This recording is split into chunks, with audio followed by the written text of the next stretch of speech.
My husband said, "You're just a stay-at-home mom," then found out I'm his boss's largest shareholder. The table was perfect. I had spent 3 hours making the centerpiece by hand, weaving dried flowers and silk ribbons to celebrate 10 years of marriage. The candles were lit, and the smell of roasted lamb filled the air. When the door finally creaked open at 9 p.m., my heart leaped. But Mark didn't smile. He didn't even look at me. He marched to the table and tossed his heavy, salt-stained briefcase right on top of my handmade flowers, crushing them flat. I stood there, frozen, holding a small wrapped box. When I asked him if we could just have 10 minutes of his time for our anniversary, he sneered at me. "I'm tired, Catherine. I spend all day making real power moves at Apex Global. You just spend my money and fold laundry. You're just a stay-at-home mom, know your lane." Mark's phone buzzed on the table. A text from his boss popped up. "The mysterious majority shareholder is visiting tomorrow. If we don't impress them, we're all fired." I didn't argue. I didn't scream. I simply picked up the plates and walked into the laundry room. I sat on the cold floor in the dark, surrounded by piles of Mark's expensive, custom-tailored shirts. The smell of his cologne filled the small space, making my stomach turn. I caught a glimpse of my reflection in the glass door of the dryer. I looked tired. I looked plain. Mark really believed I was just a mom because I had spent years playing that part. I wanted him to feel like the king of the castle.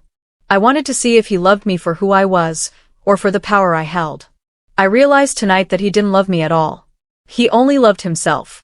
I reached behind the extra-large box of detergent and pulled out a slim, silver laptop.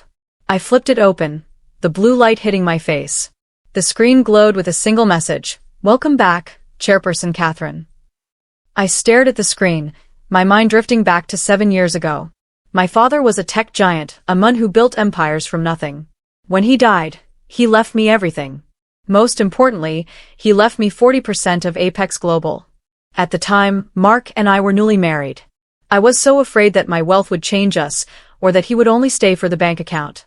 So, I chose to stay anonymous. I told him the inheritance was small and tied up in trusts. I stayed home to raise our daughter and keep our life humble. I even asked for an allowance to make him feel like the provider. I remembered the night I told him I wanted to start a small boutique business. He laughed until he turned red. "You can't even balance a checkbook, babe," he had said. I realized then that his laughter wasn't a joke. It was a cage he built for me. The next morning, the house felt like a war zone. Mark was pacing the bedroom, sweating through his undershirt. He was polishing his shoes so hard I thought the leather would snap. He started screaming my name from the top of the stairs because his lucky gold cufflinks weren't sitting on his dresser. I was in the kitchen, calmly making school lunches. He ran down, his face purple with rage. "If I lose my VP spot because I'm distracted by your total incompetence, I'm leaving you," he roared. He looked at me like I was a piece of gum stuck to his shoe. He had no idea that the man he was so afraid of, his CEO, was currently sending me frantic emails asking for my arrival time. I took a slow sip of my coffee, looking him right in the eye. "Maybe the shareholder doesn't like arrogant VPs, Mark," I said softly. Mark didn't listen. Instead, he suddenly changed his tone. He looked at his watch and then at me, an oily smirk crossing his face.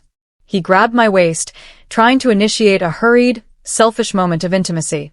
He called it his pre-game ritual to de-stress before he went to a world he thought I wasn't smart enough to understand. I went through the motions, my body feeling like lead and my heart turning into a block of ice. I realized he didn't see me as a partner or even a person. I was just a tool to help him feel powerful before he went to work. He used me to boost his ego, then wiped his hands of me. It was the last time I would ever let him touch me. While he was in the shower, whistling a tune, I grabbed my phone. I sent a short, sharp email to the Apex CEO. "I'll be there at 10 a.m. Prepare the boardroom. I want the entire executive team present. Please hit subscribe for more revenge stories." After Mark rushed out the door, I went to the hallway closet to grab his spare keys. As I moved his heavy winter coat, a small, glossy bag fell from the pocket. My heart hammered against my ribs. Inside was a velvet box from Cartier. I opened it to find a shimmering diamond bracelet. It was beautiful, and it was definitely not for me. My birthday was months away, and he had just crushed my anniversary gift the night before. I felt a wave of nausea. He wasn't just insulting me, he was taking the allowance I let him think he earned and spending it on someone else. He was using my family's legacy to buy a mistress. I pulled out my phone and accessed the Apex Global Employee Directory. I searched for the name Sarah, the junior analyst Mark always praised for her dedication. There she was. I didn't cry. I didn't have time for tears. I called my private glam team and met them at a secret hotel suite downtown. They worked in silence, sensing the fire burning behind my eyes. The messy mom bun I wore to please Mark was gone, replaced by sleek, polished waves. The faded yoga pants were tossed in the trash. In their place, I put on a $5,000 tailored power suit that fit me like armor. I put on a pair of heels that made me stand tall and proud. I looked in the full-length mirror and gasped. I didn't see a stay-at-home mom who was out of her lane. I saw a billionaire. I saw the woman who owned every single brick of the building Mark was currently sweating in. The transformation was complete. The shy wife was dead. The chairperson had finally arrived to claim her throne. The lobby of Apex Global was buzzing with nervous energy. Security guards were checking IDs twice, and the air felt thick with tension. Upstairs in the executive wing, CEO Miller was pacing a hole in the carpet. Mark was standing by the window, adjusting his tie and trying to look important. He was whispering to Sarah, who was leaning in close, showing off a very familiar diamond bracelet on her wrist. Mark was bragging loudly enough for the whole room to hear. I run things at home and I run things here, he told her with a wink. The shareholder is probably just some old guy looking to check the books. I'll have him eating out of my hand in 5 minutes. Suddenly, the elevator dinged. The security guards, who usually ignored Mark's existence, snapped to attention. They bowed their heads in total respect. The heavy double doors of the boardroom swung open with a loud thud. I stepped into the room, my heels clicking rhythmically against the marble floor. The room went silent. Mark turned around, a look of pure confusion on his face. Then, he actually laughed. "Catherine? What the hell are you doing here?" he barked, stepping toward me. "Did you bring my lunch? Or did you get lost looking for them all? Get out right now before you embarrass me in front of my bosses." He reached out to grab my arm to pull me toward the door, his face twisting into a sneer of disgust. He thought he could still boss me around like a servant. CEO Miller stood up so fast his chair flipped over. He was trembling. "Mark, shut up," he screamed, his voice cracking. "Everyone, please welcome our majority shareholder and chairperson." Mark's jaw literally dropped. He looked like he had been struck by lightning. He tried to say something, his mouth opening and closing like a fish out of water, but no sound came out. His face went from bright red to a ghostly, pale white. I didn't even glance at him. I walked past him as if he were invisible and sat down at the very head of the long mahogany table. The CEO remained standing, sweating through his shirt. I leaned back in the expensive leather chair and looked at the terrified executives. "CEO Miller," I said, my voice as even and cold as a winter morning. "Why is this VP speaking to me without being addressed? And why is he still standing in my boardroom?" The CEO turned to Mark with a look of pure hatred. "Mark, apologize to the chair this instant, or pack your desk." The silence in the room was deafening. Mark looked at me, then at the CEO, his eyes darting back and forth in a frantic panic. He let out a weak, nervous chuckle, hoping it was all a hidden camera prank. When no one laughed back, he finally realized the nightmare was real. I opened my leather-bound folder and began the meeting with surgical precision. I didn't focus on the high-level goals. Instead, I started questioning every single one of Mark's successful projects from the last year. As I dug into the data, it became painfully obvious that Mark hadn't done a lick of work. His junior team had stayed late every night while he took the credit. He wasn't a leader. He was a parasite. I turned my gaze toward Sarah, the junior analyst who was hiding her wrist under the table. "And you, Miss Analyst," I said.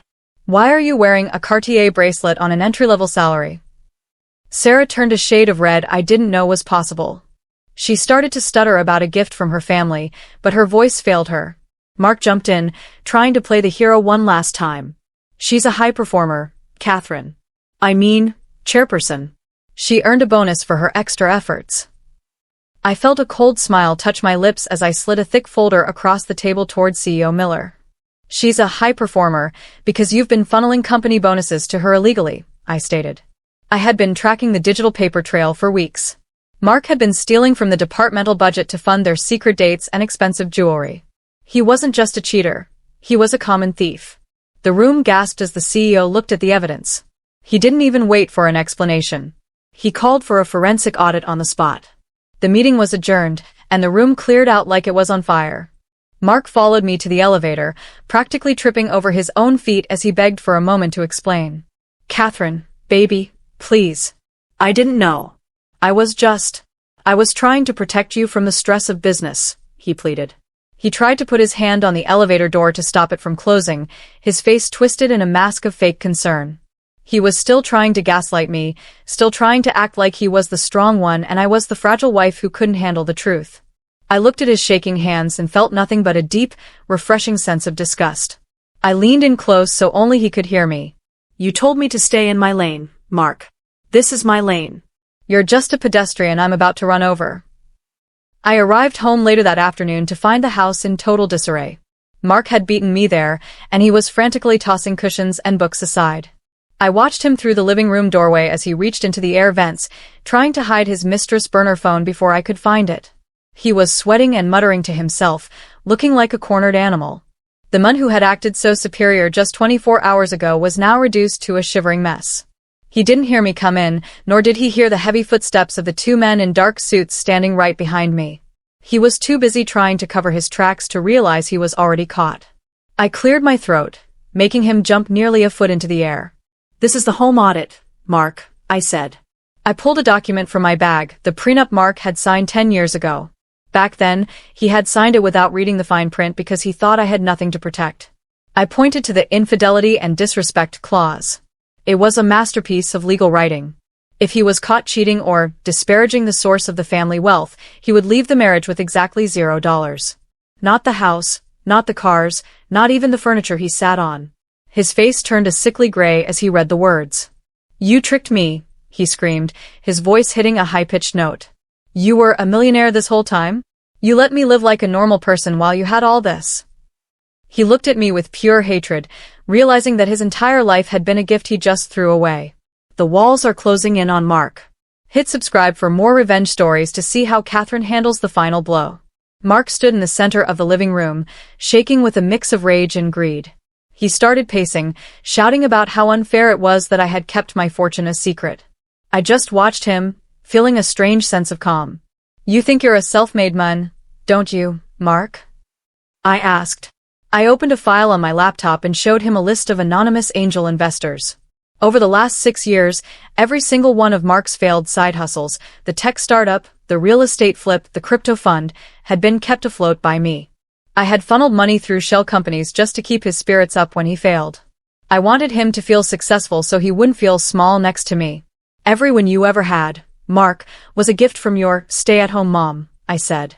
His ego shattered right then. While Mark was still processing the fact that he was a charity case, his phone began to ring. It was Sarah. She was screaming so loudly I could hear her from across the room. The audit had moved fast, and she had been fired and blacklisted from the entire financial industry within an hour. She was hysterical, demanding that Mark give her money to pay for a lawyer. She didn't realize that Mark was currently standing in a house he no longer owned. He tried to tell her he would handle it, but his voice was weak. He went to log into his personal savings account to show her he had funds, but his screen flashed a bright red "access denied" message. Mark's face went completely blank. He realized he had no money of his own. Every personal account he used was tied to my main family trust. He dropped his phone onto the carpet and looked at me with pleading eyes. "Catherine, please, where am I supposed to go?" he whimpered. I looked around the beautiful home I had maintained while he was out making moves. I told him he could stay in the house for exactly 1 week while he looked for a job and a place to live. But there was a catch. "Since I'm no longer just a mom, someone has to do the work," I told him. I led him to the laundry room, which was overflowing with baskets. I reached into a bag and threw a mountain of my expensive, dirty silk dresses at his chest. "You're on laundry duty now, Mark. Do the chores I used to do. And don't ruin the lace," I warned. "You literally can't afford to replace it." A few days later, the Apex Global Gala took place at a 5-star hotel downtown. It was the event of the year, and I attended alone. I wore a gown that cost more than Mark's annual salary and walked the red carpet as the guest of honor. I was the star of the show, surrounded by billionaires and city leaders who hung on my every word. Meanwhile, Mark was desperate.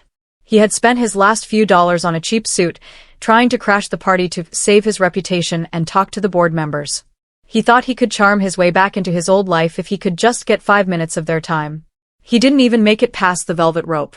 Security grabbed him by the collar and tossed him out into the pouring rain. The very next morning, I returned to the office to finalize the restructuring of the VP department. I called in the young intern, David, who Mark used to bully and humiliate every single day. David was brilliant, hardworking, and honest, everything Mark wasn't. I sat him down in the big corner office and offered him the promotion to vice president on the spot. His eyes filled with tears of joy as he thanked me. He promised to lead the team with integrity. I smiled and handed him a single, gold-stamped folder. It was his first official task as the new head of the department. "I need you to sign these, David," I said. He looked down and realized they were Mark's official, for cause termination papers. Mark was officially, legally, and publicly finished. Mark was desperate to get his hands on any cash he could find. He went to the garage and grabbed the keys to the silver Porsche I had bought him for his 30th birthday. He drove it straight to a high-end dealership, planning to sell it and use the money to disappear. He walked into the showroom with his chest puffed out, acting like a big shot one last time. But when the manager ran the vehicle identification number, his face went cold. He looked at Mark with a suspicious glare and picked up the phone. Mark sat in the waiting area, dreaming of the thousands of dollars he was about to collect. The manager walked back over and shook his head. "I can't buy this car, sir. The title is in Catherine's LLC name. You don't own the tires, let alone the engine." Later that evening, Mark tried to drown his sorrows at a local bar, hoping to impress a new girl he met at the counter. He told her stories about his days as a high-powered VP and promised her a ride in his sports car. Just as he was reaching for his keys, a heavy-set man with a clipboard walked in. "Mark Whitmore? I'm here for the Porsche," the man said loudly. The girl watched in total silence as the repo man hooked the car to a tow truck right outside the window. Mark stood on the sidewalk, screaming and waving his arms as his last bit of status disappeared down the street. The girl didn't even say goodbye. She just grabbed her drink and moved to the other end of the bar, leaving Mark alone.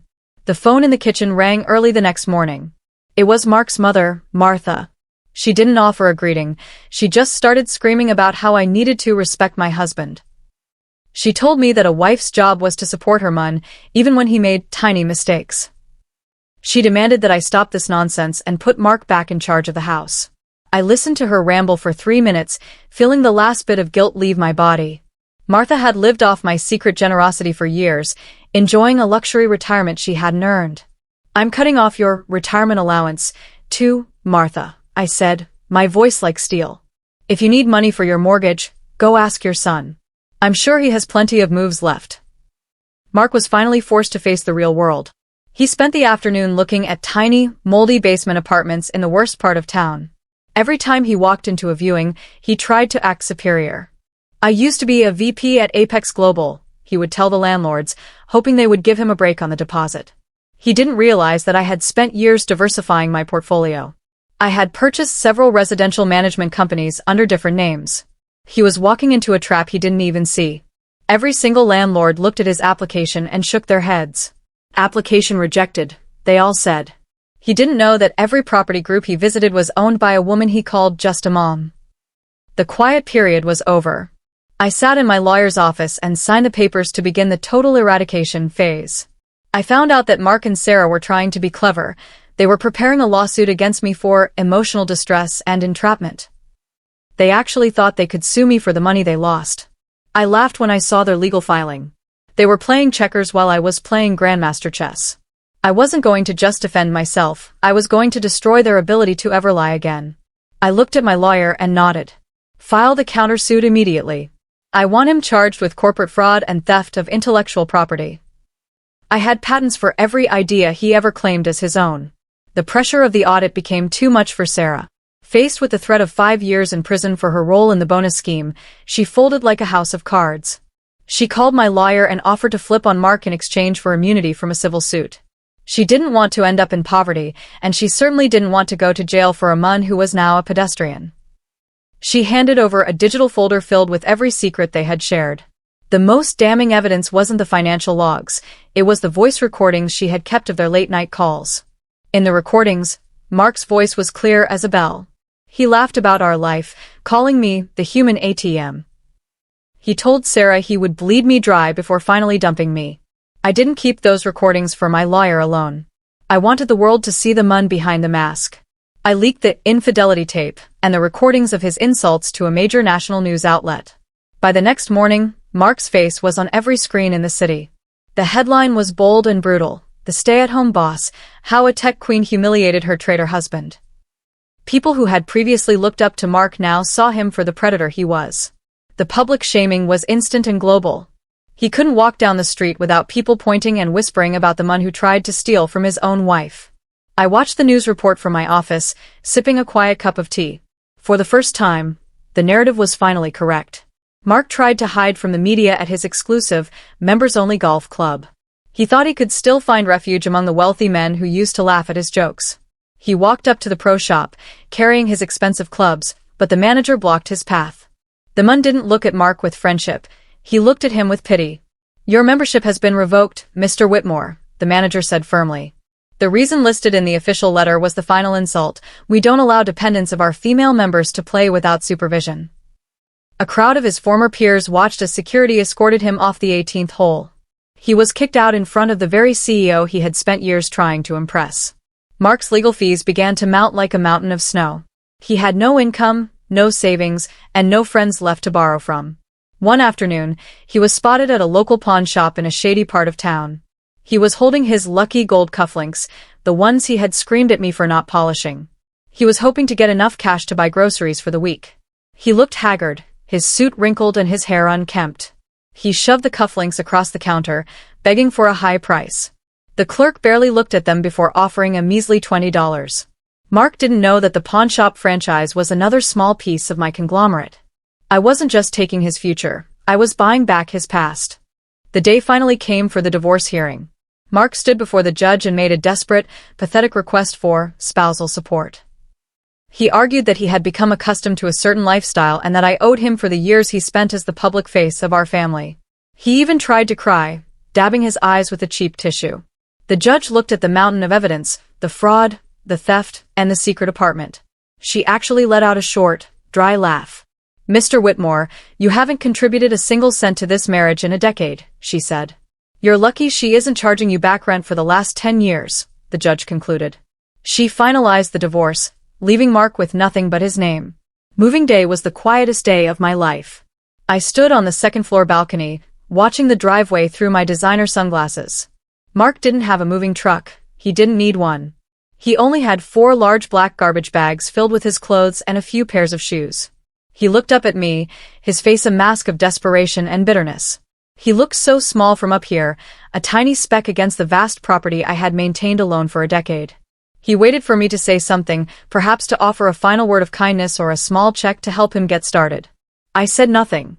Instead, I leaned over the railing and tossed a small bottle of laundry detergent down into the grass at his feet. "For your new life, Mark. I hear laundromats are expensive." With Mark out of the house, I turned my attention back to Apex Global. CEO Miller had allowed Mark's behavior to thrive for years, turning a blind eye to the toxic culture. I didn't just want to fix the company, I wanted to lead it. I called an emergency board meeting and exercised my right as the majority shareholder to remove Miller from his position. I officially took over the role of CEO myself, stepping into the light as the public face of the empire. The announcement sent shockwaves through the financial world. Everyone wanted to know about the hidden queen who had finally taken her crown. The results were immediate. Investor confidence soared, and the company's stock prices tripled overnight. For the first time, the lane I was in was the fast lane. I needed a break from the noise of the city. I booked a private jet and flew to a luxury villa in the Maldives for a 2-week vacation. I spent my days swimming in turquoise water and my nights reading books under the stars. I felt light, as if a literal weight had been lifted from my shoulders. On a whim, I posted a photo to my social media of my feet up against the ocean view, holding a glass of vintage champagne. I captioned it, "Business is always better when you don't have dead weight holding you back." Thousands of miles away, Mark saw that photo. He was sitting on a hard plastic bench in a crowded bus station, clutching a one-way ticket to his mother's house. Sarah tried one last-ditch effort to save her reputation. She started an exposed blog, claiming she was a victim of Mark's manipulation and my corporate bullying. She thought she could stir up public sympathy and land a book deal. I didn't even bother calling my lawyer. I simply had my tech team buy the domain name she was using before she could renew it. I turned the website into a guide for empowered women, filled with resources on financial independence and spotting domestic gaslighting. It became a huge success, leaving Sarah with no platform and no voice. With no options left, she was forced to take a job at a fast food joint. On her first day, she realized the manager was Mark's old assistant. A month after the divorce, a letter arrived from Mark's court-appointed attorney.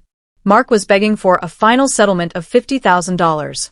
He claimed he was on the verge of homelessness and that I had a moral obligation to help him because we were once family. He promised that if I paid him, he would sign a non-disclosure agreement and never speak my name again. I read the letter while sitting in my new glass-walled office, overlooking the city skyline. He still thought his silence was worth something. He still thought he could negotiate with the woman he had tried to ruin. I didn't send a check. I sent a single, crisp $1 bill and a one-way bus ticket to his mother's house in Ohio. I decided that the house held too many ghosts of Mark's lies. I didn't want to live in a place where I had once felt invisible. I moved into a modern penthouse downtown, but I didn't sell the old estate. Instead, I turned it into the Catherine Foundation for Stay-at-Home Parents. It became a place where people could get legal advice, financial training, and the tools to gain independence. I wanted to make sure no one else ever felt trapped by a partner who used home as a cage. I felt a deep sense of peace seeing the rooms filled with people learning their worth. As a final touch, I had the grounds crew replace all the outdoor waste bins. I had the name Mark painted on every single trash can on the property. Months passed, and the news cycle moved on to other things. Mark was living in his mother's damp basement in a small town 3 states away. He had no car, no money, and no dignity left. One night, after a few too many drinks, he tried to call my personal cell phone. He wanted to scream at me, to tell me I was a monster, or perhaps just to hear my voice one last time. He dialed the number he had known for a decade, but the call didn't go through. My old number had been disconnected months ago. The number had been reassigned to a spam bot service. Every time he tried to call, he was met with a recording of high-pitched, mocking laughter that played on a loop. I eventually started opening my heart again. I met a man named Thomas at a charity gala. He was kind, steady, and successful in his own right. On our 3rd date, I told him the whole story. I expected him to be intimidated by my power or my past, but he just listened. He didn't try to fix me or tell me what to do. He treated me like a partner, not a subordinate or a trophy. We enjoyed our time together because we wanted to be there, not because we needed to be. I realized I had spent 10 years staying at home with a boy. It was finally time to live my life with a man who respected the road I had built for myself.